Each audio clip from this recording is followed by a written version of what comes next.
শনিবার মেদিনীপুর জেলা আদালত সহ জেলার খড়গপুর দাঁতন গড়বেতা ঘাটাল আদালতে অনুষ্ঠিত হয় জাতীয় লোক আদালত।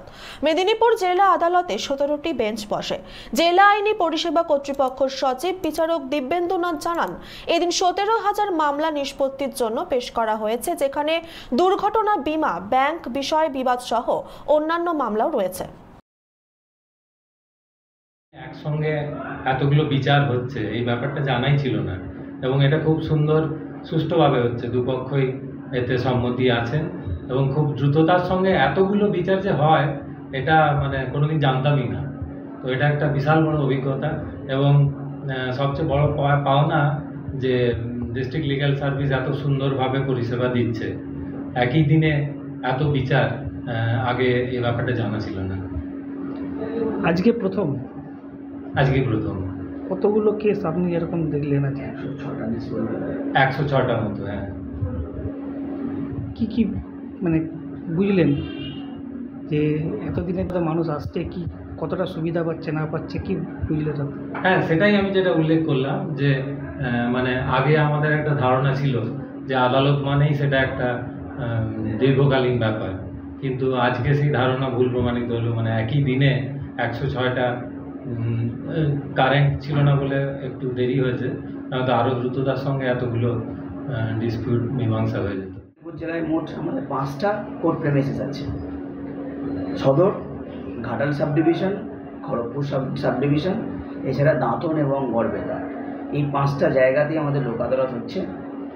এবারের লোক আদালতে আমাদের সদর এবং বাকি কোর্টগুলো নিয়ে সব মিলিয়ে 17টা বেঞ্চেস হচ্ছে। 17টা বেঞ্চ এবারে বসেছে।